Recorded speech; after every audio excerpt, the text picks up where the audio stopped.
चरित्रवान सम्राट विक्रमादित्य, तुम्हारी रक्षा कवच, तुम्हारी पत्नी के रूप को मैंने छीन लिया, ले लिया बदला अपने आप को ठुकराए जाने का। और अब मैं रहूंगी तुम्हारे संग, तुम्हारी पत्नी बनकर।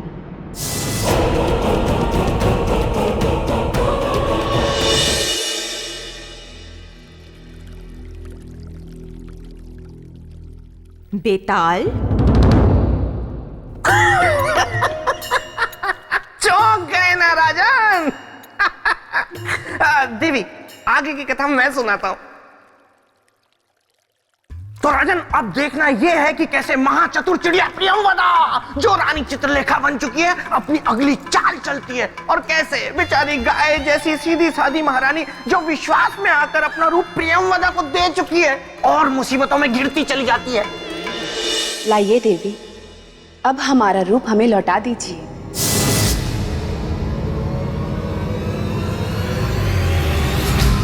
रूप और वापस? सन्यासिनी, हमने तुमसे ये रूप तुम्हें वापस करने के लिए नहीं लिया है, बल्कि तुम्हें वन वापस भेजने के लिए लिया है। जाओ, अब चली जाओ यहां से, अभी और अविलंब। देखिए देवी, ये हंसी मजाक का समय नहीं है।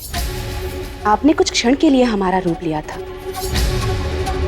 लाइए, हमारा रूप हमें लौटा दीजिए। महारानी, ये मजाक नहीं है, बल्कि सच है, एक कड़वा सच, कि अब आप महारानी नहीं रही, बल्कि एक सन्यासिनी हैं, और हम महारानी चित्रलेखा, जिसका अधिकार सम्राट से लेकर सम्राट के राजपाट तक पर है। ये आप क्या कह रही हैं देवी? या तो आप बहरी हैं, या फिर आप प्रेम की भाषा नहीं समझती। यदि आप अपना भला चाहती हैं, तो इसी वक्त राजमहल से चले जाइए, अन्यथा हमारा शरीर हमें लौटा दीजिए देवी, अन्यथा हम सैनिकों को बुलाएंगे। छल की बिसात हमने बिछाई, अब प्रपंच के प्यादे आप चल रही हैं।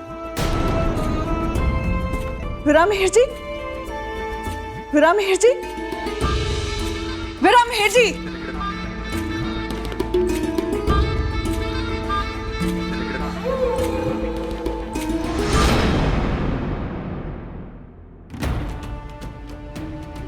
हम नहीं जानते थे हम इतने बड़े छल के शिकार बन जाएंगे, परंतु हम इस छली और प्रपंची के सामने घुटने नहीं टेकेंगे। हम उससे अपना रूप वापस लेकर रहेंगे। सैनिकों, विरामहेर जी, सैनिकों, कहाँ गए सब?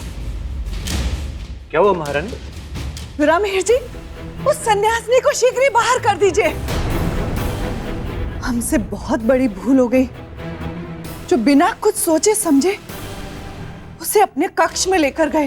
क्या किया उसने महारानी? कक्ष में जाते ही उसने अपने सुर बदल लिए, स्वयं को महारानी कहने लगी, और तो और हमसे हमारा रूप भी मांगने लगी।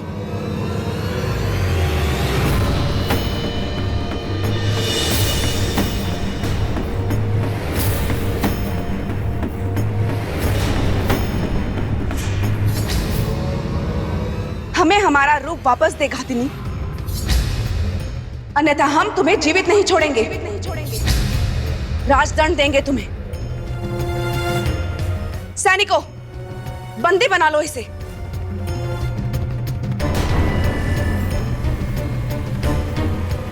ये तुम्हारी महारानी नहीं,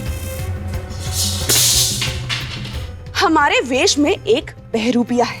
बस देवी, बस, अब और नहीं। अच्छा होगा आप अभी इसी समय यहां से चली जाए। आचार्य वीरामिहिर जी, आप हम ही जाने के लिए कह रहे हैं अपनी महारानी को? आपने भी हमें नहीं पहचाना ना? पहचान तो आपको मैं उसी समय गया था, जब आपको राजमहल के द्वार पर मैंने देखा था। आप कोई सन्यासिनी नहीं, एक छलिया है, एक घातिनी है। यह सत्य नहीं है आचार्य, आप धोखा खा रहे हैं। हम आपकी महारानी हैं, महारानी चित्रलेखा। इससे पहले कि महारानी से छल करने का अपराध में आपको कारावास में डाल दिया जाए, आप यहां से चली जाएं। किसी स्त्री का अपमान हमारे राज्य का संस्कार नहीं। हमें बाध्य मत कीजिए संस्कार की लकीर को लांघने पर।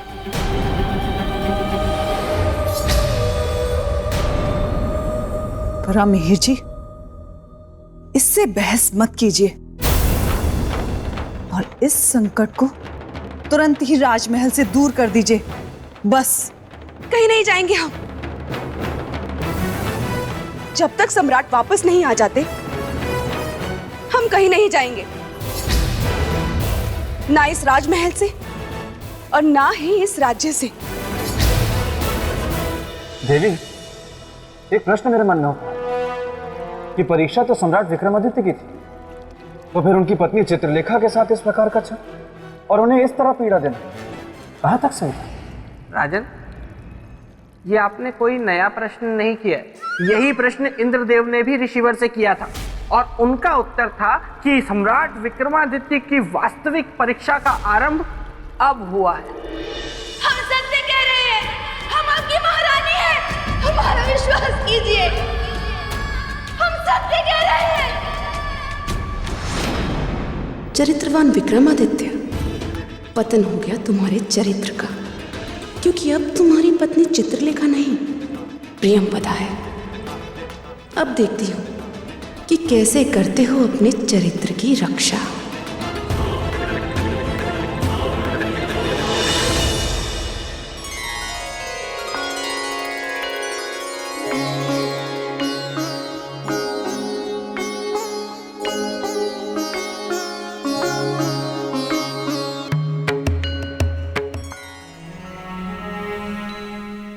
महारानी, वर्षों से जैसे आपने परंपरा बना ली हो, क्या? हम जब भी कहीं से लौट कर आते हैं, आप आरती उतारना नहीं भूलती। कैसे भूल सकते हैं? आप हमारे सुहाग जो हैं। और ना ही हमारे पूछने पर आपका उत्तर बदलता है। क्या? कैसा उत्तर? आप ही बताइए। क्या बोलो? मुझे तो पता ही नहीं कि क्या बोलती थी चित्रलेखा। क्या हुआ? आप अपने संवाद भूल गई?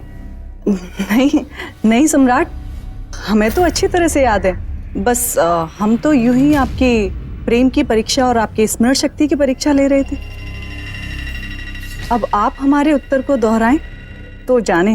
यदि हमारी प्रेम की कसौटी आपको उत्तर देना है तो सुनिए।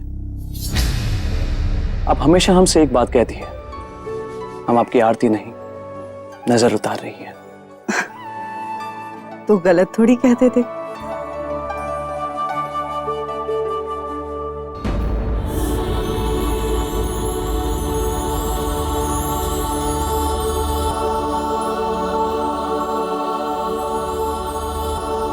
अब चलिए।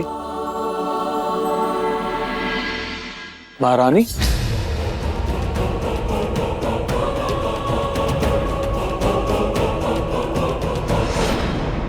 क्या? अब क्या हुआ?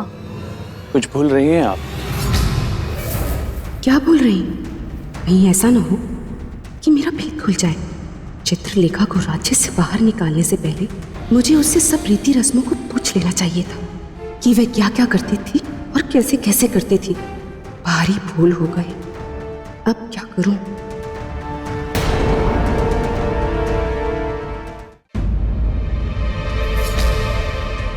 क्या सोच रही हो? सोच नहीं रहे थे, हम तो याद कर रहे थे कि हम क्या भूल रहे हैं। कुछ भी नहीं, हम तो बस आपको छेड़ रहे थे और आप है कि इतनी गंभीर हो गई। चले। फिर दोबारा ऐसा मजाक मत कीजिएगा। आपके इस मजाक ने तो हमारे प्राण ही सुखा दिए। अच्छा, अब चलिए।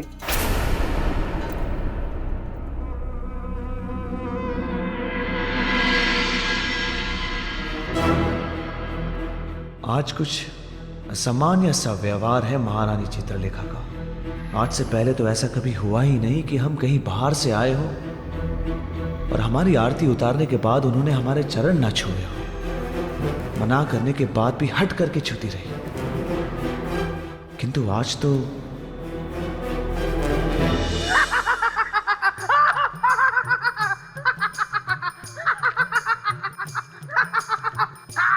बेताल, ये क्या नया नाट्य प्रदर्शन है? नाट्य प्रदर्शन नहीं है देवी, ये तो खुशी से मेरी छाती फूल गई है, मेरा सीना चौड़ा हो गया है, क्योंकि मेरे मित्र विक्रमादित्य पर मुझे गर्व है। बताइए राजन, अगर मेरे मित्र की जगह आप होते तो क्या आप पता लगा पाते कि कुछ गड़बड़ है? नहीं नहीं नहीं नहीं, उत्तर मत दीजिए, उत्तर मुझे पता है। इसीलिए मैं आपको समझा रहा हूं कि हट छोड़ दीजिए और झट से वापस चलिए, क्योंकि ये सिंहासन आपके हाथ कभी नहीं आने वाला।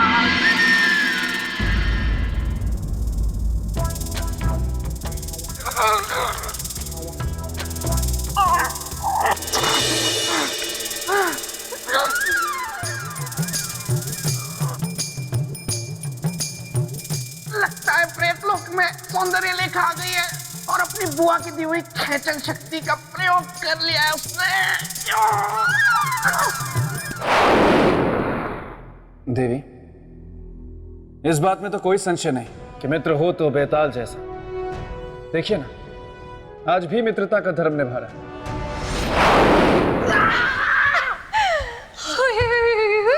ये क्या तरीका है बेतालनी? मैं वहां पर अपने मित्र की चरित्र की कथा सुनने में लीन था और तुमने मुझे यहाँ खींच लिया। क्योंकि मैं हूँ सौंदर्य लेखा, मैंने तुमको यहाँ नहीं देखा, इसलिए तुम्हें लाया खींच। आओ करे प्रेम की बातचीत। हाँ, वाह वाह, अच्छा किया, बहुत अच्छा किया सौंदर्य लेखा जो तुम यहाँ खुद आ गई, वरना मैं ही तुम्हें बुलाने वाला था। सच? क्या तुम्हारे मन में मेरी यादों के रसगुल्ले पक रहे थे जो तुम मेरी राह ऐसे तक रहे थे? नहीं नहीं, मैं तो तुम्हें ये बताने के लिए यहाँ बुला रहा था कि मैंने विवाह करने का इरादा कर लिया है। सच? हाँ, और तो और विवाह के पश्चात मैं घर बेताल बन के अपने ससुराल में ही रहने वाला हूँ। अब ये पूछोगी नहीं कि वो बेतालनी कौन है? उसमें पूछना क्या है? सौंदर्य लेखा यानी कि मैं। नहीं नहीं, तुम नहीं, उसका नाम है कमल चक्षुनी, जिससे मेरा विवाह होने जा रहा है। देखो, क्या नाम है तुम्हारा? सौंदर्य लेखा। हाँ, सौंदर्य लेखा। मुझे पता है तुम्हारा दिल टूटा होगा, लेकिन मैं क्या करूं? अब तुम ऐसा करो कि सबसे पहले यहाँ आना बंद करो, क्योंकि कल ही मैं यहाँ से अपना ये पेड़ और बाकी सब सामान बटोर के यहाँ से हमेशा के लिए चला जाऊंगा।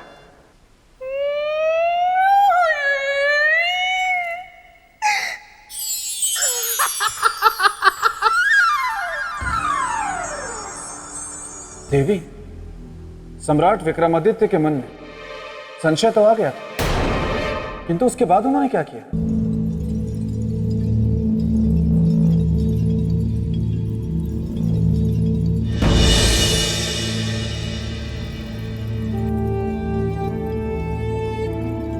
क्या बात है महारानी, आज आपका मन बड़ा शांत लग रहा है। लगेगा नहीं जब एक स्त्री के पति को आज का विशेष दिन भी याद ना रहे तो भला उसका चित्त शांत कैसे रहेगा? ऐसा कौन सा विशेष दिन है आज? वसंत ऋतु का पहला दिन, एक स्त्री के जीवन का सबसे महत्वपूर्ण दिन, जिस दिन एक पत्नी का मन कभी मयूर बन अपने पति के साथ नाचने का होता है तो कभी हिरनी के समान गुलाचे भरते हुए भागने का होता है।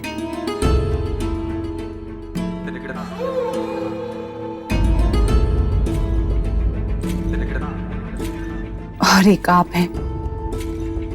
आज के दिन एक स्त्री अपने पति के अंक में समाकर सारे संसार के सुखों को पाना चाहती है, इसलिए आज हमने स्वयं अपने हाथों से आपका श्रृंगार करने का निर्णय लिया है।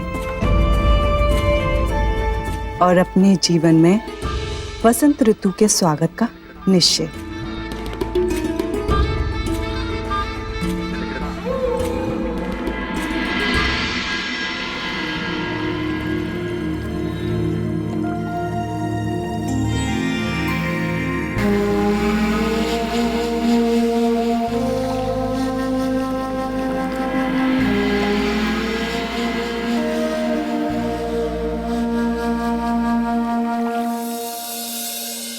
मैं अपने उद्देश्य में सफल हो गई विक्रमादित्य। जिस प्रेम को तुमने कल ठुकराया था, आज उसी प्रेम ने तुमको पाया है। अब जीते रहोगे अपनी चित्रलेखा के भ्रम में, और जिस दिन भ्रम टूटेगा तुम चरित्र के पर्वत की ऊंचाई से बहुत नीचे गहरी खाई में गिर चुके होंगे। यह है एक सुंदर स्त्री के प्रेम निवेदन को ठुकराने का बदला।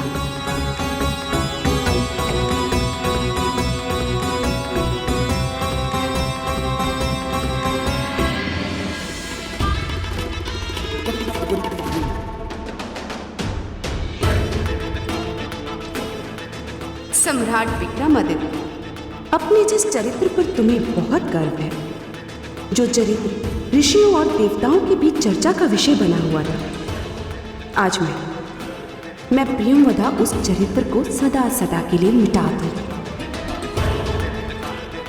आज मैं ये सिद्ध कर दूंगी कि रूप की धारा में सबके चरित्र बह जाते हैं।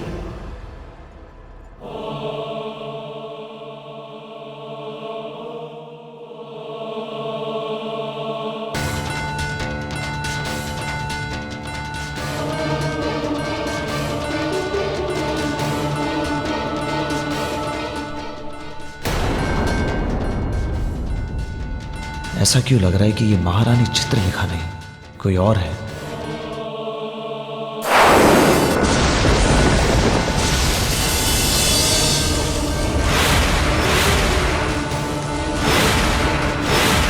कौन है आप?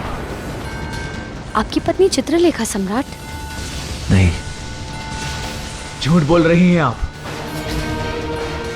हमारी पत्नी नहीं है। बताइए हमें, कौन है आप?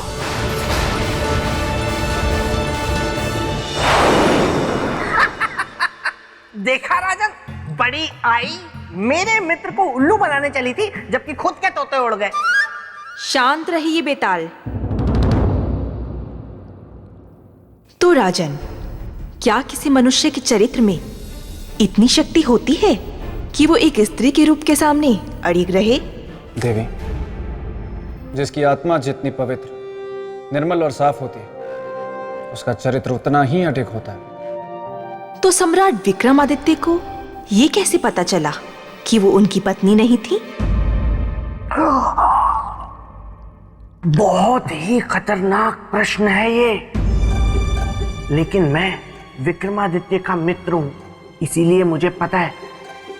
आप कहिए कि उसकी पत्नी केवड़े का इत्र लगाती थी। किसका? केवड़े का। और प्रियंवदा ने गुलाब का इत्र लगाया हुआ था, इसीलिए विक्रमादित्य जान गए कि वो उनकी पत्नी नहीं है। यदि आप दोनों की आपसी बातचीत समाप्त हो गई हो, तो राजन, क्या है आपका उत्तर? हाँ हाँ, जरूर।